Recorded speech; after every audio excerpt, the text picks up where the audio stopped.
नमस्कार आप सभी लोगों को, मैं विशाल तिवारी, एस्ट्रो वास्तु एक्सपर्ट। आज आप लोगों का स्वागत करता हूं आपके अपने शो संडे वैदिक बॉक्स Q&A में।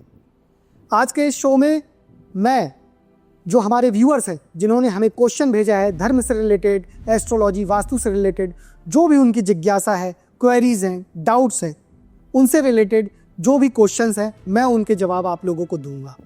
तो चलिए इस शो को शुरू करते हैं और जो क्वेश्चंस मैंने कुछ शॉर्ट लिस्टेड किए हैं उनका मैं एक एक करके आपको जवाब देता हूँ। स्नेहा जी का पहला क्वेश्चन है, स्नेहा जी गुरुग्राम से।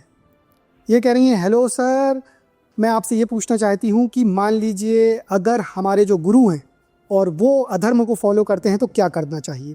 तो देखिए स्नेहा जी, आपका क्वेश्चन बहुत ही अच्छा है, इंटरेस्टिंग है और बहुत से लोगों को ये डाउट रहता है कि हमने जिनसे गुरु दीक्षा ले ली है या गुरु हैं जो हमारे, और हमें बाद में पता चला कि हमारे साथ फ्रॉड हुआ है या वो गुरु है ही नहीं, मतलब कि स्पिरिचुअलिटी के मार्ग में चल ही नहीं रहे हैं, धोखा हो गया है। तो मैं आपको बता दूं कि आप ऐसे गुरु को छोड़ सकती हैं। अब बहुत से लोगों का ये सवाल होगा कि उनका कहना है कि गुरु जैसा भी हो हमें फॉलो करना चाहिए, लेकिन ऐसा बिल्कुल भी नहीं है। अगर गुरु अधर्म के मार्ग में चले, अगर गुरु आपको भगवान से, ईश्वर से जोड़ने का काम नहीं करता है बल्कि आपको पतन के रास्ते में डालता है, तो फिर वो गुरु नहीं है। और इसका सीधा एग्जाम्पल हम लोग भगवान श्री कृष्ण से देख सकते हैं। जब महाभारत हुई तो अर्जुन ने भी यही क्वेश्चन किया था कि मैं अपने बाण कैसे चलाऊं, युद्ध कैसे करूं, सामने मेरे गुरुजन खड़े हैं। और जबकि वो गुरु तो सही में बहुत महान थे, बस ये था कि उन्होंने अधर्म का साथ दिया था। तो भगवान श्री कृष्ण ने भी कहा था कि यहाँ लड़ाई धर्म और अधर्म की है।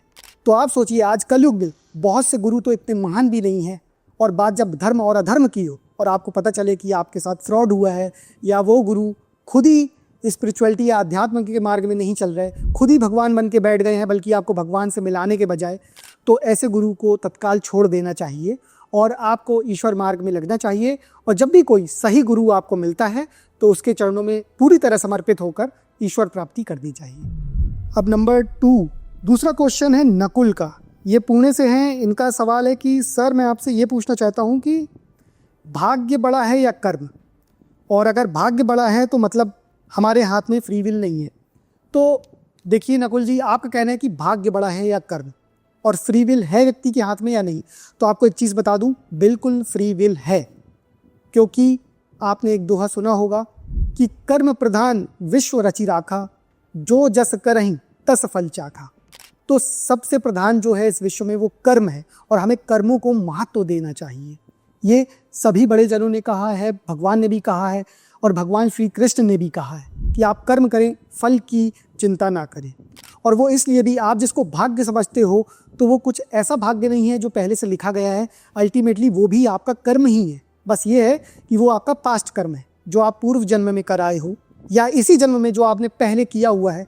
आप जैसा सोचते थे, जैसा करते थे, आज आप वैसे हो और वैसा ही फल आपको मिल रहा है। और आज आप जैसा सोचोगे, जो कुछ भी करोगे वो आपको कल मिलेगा, और जैसा आज सोचोगे आप वैसे कल बन जाओगे। तो इसलिए ध्यान रखिए, जो भाग्य है वो भी अल्टीमेटली आपका कर्म ही है। और कर्म क्या है, जो आप प्रेजेंट में करोगे फ्यूचर में आपको वो फल मिलने वाला है। तो इसलिए आप भाग्य से मिसअंडरस्टूड नहीं हो, आप कर्मों पर ध्यान दें, आपको रिजल्ट अमेजिंग ज़रूर मिलेंगे। अब तीसरा क्वेश्चन है अतुल जी का। अतुल जी बोल रहे हैं कि सर एस्ट्रोलॉजी रियली वर्क और इट्स जस्ट अ सुपरस्टिशन।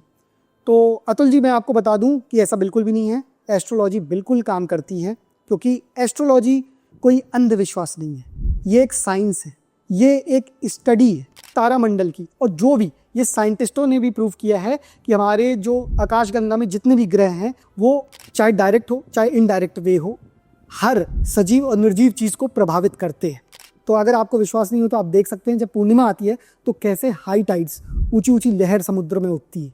जब सुबह सूरज निकलता है तो आप फ्रेश रहते हैं, क्योंकि सूर्य जो है ये एनर्जी देता है, ये हमारा आत्मा का कारक है। और जैसे जैसे सूर्य ढलता है हमारी एनर्जी कमज़ोर होती जाती है, क्योंकि ये सीधा हम पर प्रभावित करता है। जब चंद्रमा का उदय होता है शाम को, तो चंद्रमा इमोशन को रिप्रेजेंट करता है, माइंड को रिप्रेजेंट करता है, कामनेस को रिप्रेजेंट करता है, प्रेम संबंधों को रिप्रेजेंट करता है। इसीलिए शाम को हमारे अंदर जो एनर्जी रहती है पूरे दिन की वो ठंडी होती जाती है और हमारे इमोशंस जागने लगते हैं। इस पर मैंने पूरा वीडियो भी बनाया है, आप देखेंगे तो आपको मिलेगा। तो ऐसे आप समझ सकते हैं कि जो हमारे प्लैनेट्स हैं वो पूरी तरह हम पर इम्पैक्ट डालते हैं, फिर वो चाहे ग्रेविटेशनल फोर्स हो। एस्ट्रो वास्तु में ऑलरेडी मैं यही चीज़ लोगों को समझाता हूँ, अपने स्टूडेंट्स को भी समझाता हूँ कि ग्रेविटेशनल फोर्स भी इम्पैक्ट डालता है, सन एनर्जी भी इम्पैक्ट डालती है, मैग्नेटिक फोर्स भी इम्पैक्ट डालता है, जियोपैथिक स्ट्रेस भी इम्पैक्ट डालता है, कॉस्मिक एनर्जीज भी इम्पैक्ट डालती हैं। तो हम इस ब्रह्मांड में रहते हैं, सब चीज़ हम पर इम्पैक्ट डालती है, आसपास का एनवायरनमेंट भी हम पर इम्पैक्ट डालता है। अब हम फोर्थ क्वेश्चन लेते हैं। फोर्थ क्वेश्चन है अस्मिता जी का कि सर मैं महामृत्युंजय मंत्र का जाप करना चाहती हूँ, तो इसके लिए क्या रूल्स रेगुलेशन हैं, और सभी लोग बहुत अलग अलग टाइप के मंत्र बताते हैं, तो कौन सा फॉर्मेट सबसे अच्छा है या फिर कहें कि स्ट्रॉन्ग है। तो देखिए, मैं आपको एक चीज़ बता दूं कि महामृत्युंजय के 10 से ज़्यादा फॉर्म हैं, आप कोई भी कर सकती हैं, लेकिन जनरल वे में जो कहा जाता है तो वो 2 प्रकार के हैं जो बहुत हाईली इफेक्टेड हैं।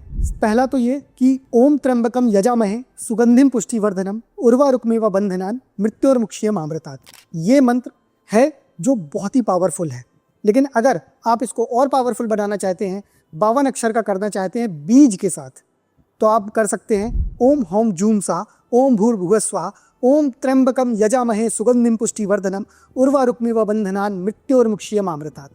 ओम स्वाहा भुवा भू ओम सह जूम हौम ओम। ये 52 अक्षरी महामृत्युंजय मंत्र है, बहुत ही पावरफुल है, याद रखिएगा। मैं डिस्क्रिप्शन बॉक्स में भी डाल दूंगा, आप आराम से इसको देख लीजिएगा। तो सबसे पहले मैं आपको बता दूं, लेकिन महामृत्युंजय मंत्र के लिए आपको कुछ रूल्स रेगुलेशन फॉलो करने पड़ेंगे। सबसे पहले शुद्धता के साथ आपको जाप करना है। दूसरा, रुद्राक्ष माला के साथ आपको जाप करना है। तीसरा, आपका आसन आपका अपना होना चाहिए, किसी दूसरे व्यक्ति का आसन आप इस्तेमाल मत करिएगा। कुश का आसन इस्तेमाल करिएगा, बहुत शुद्ध होता है, या फिर कंबल का आसन इस्तेमाल करिएगा, और कोई आसन इस्तेमाल नहीं करिएगा। दूसरा, हो सके तो टाइमिंग डेली की सेम रखिएगा, नहीं भी हो पाए तो कोई बात नहीं, लेकिन बाकी चीज़ें जो मैंने आपको बताई है आप वो फॉलो करिएगा, और वो भी पूरी शुद्धता और पवित्रता के साथ, तो आपको रिजल्ट ज़रूर मिलेंगे। अब अगला क्वेश्चन हम देखते हैं, ये है हेलो सर, मैं अतुल मुंबई से।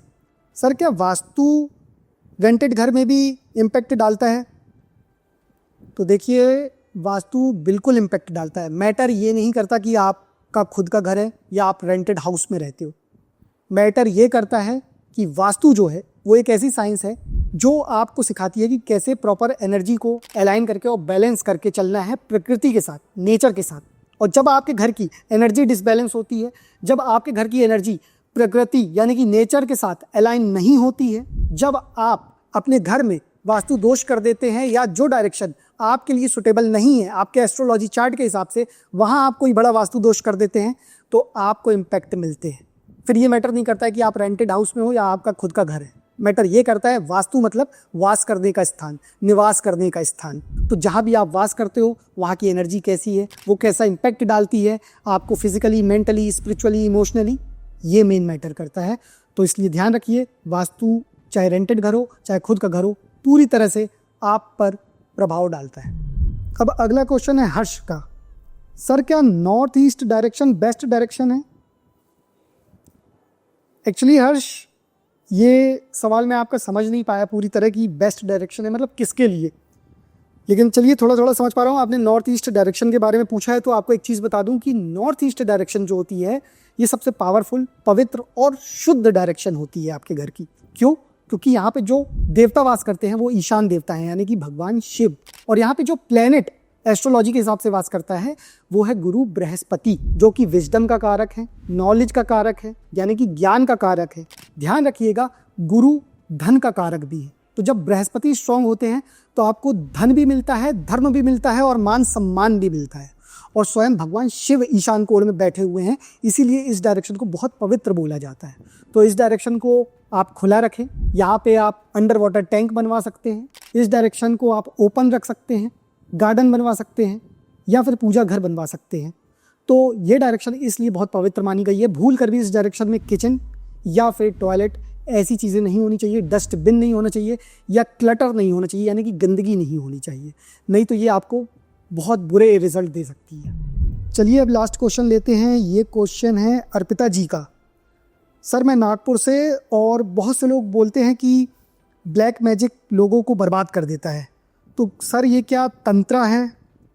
तो देखिए ये तंत्रा नहीं है, मैंने ऑलरेडी इस पर वीडियो बना चुका है। ब्लैक मैजिक तंत्रा का एक पार्ट हो सकता है, लेकिन तंत्रा को आप ब्लैक मैजिक से कनेक्ट मत करिए, क्योंकि तंत्रा का मतलब क्या है? तंत्र मतलब एक सिस्टम, जैसे राजतंत्र होता है, प्रजातंत्र होता है, जैसे तंत्रा जब हम स्पिरिचुअलिटी में आते हैं तो ये जो तंत्र है ये भगवान शिव ने दिया है। क्यों? क्योंकि कलयुग में लोग वैदिक चीज़ों को धीरे धीरे भूलते जाएंगे, लोग ढंग से प्रोनाउंस नहीं कर पाएंगे मंत्रों को, लोगों को पूरे विधि विधान क्या सामग्री का नॉलेज है ये सब नहीं रह जाएगा, तो जो वैदिक अनुष्ठान होंगे वो फलित नहीं होंगे, लोगों को रिजल्ट नहीं मिलेंगे। इसलिए भगवान शिव ने माँ पार्वती को तंत्र का ज्ञान दिया रहा कि लोग अपनी इच्छाओं को और काम क्रोध मद लोभ से परे आके मोक्ष को प्राप्त कर सके। तंत्र में मैंने पूरा वीडियो भी बनाया है, आप वैदिक बॉक्स में चेक कर सकती हैं, लेकिन एक शॉर्ट में बताऊं आपको तो तंत्रा ब्लैक मैजिक जादू टोना नहीं है, वो इससे ऊपर की चीज़ है। यानी कि आप तंत्रा के माध्यम से शिव शक्ति को प्राप्त कर सकते हैं, मोक्ष को प्राप्त कर सकते हैं। तो चलिए आज के लिए इतने ही सवाल। आप लोगों के अगर और भी डाउट्स हों तो आप कमेंट बॉक्स में लिख सकते हैं, या फिर हमें मेल के माध्यम से भेज सकते हैं, या हमारे नंबर पे व्हाट्सएप कर सकते हैं। तो आपको फिर मिलते हैं नेक्स्ट संडे वैदिक बॉक्स Q&A में। हर हर महादेव।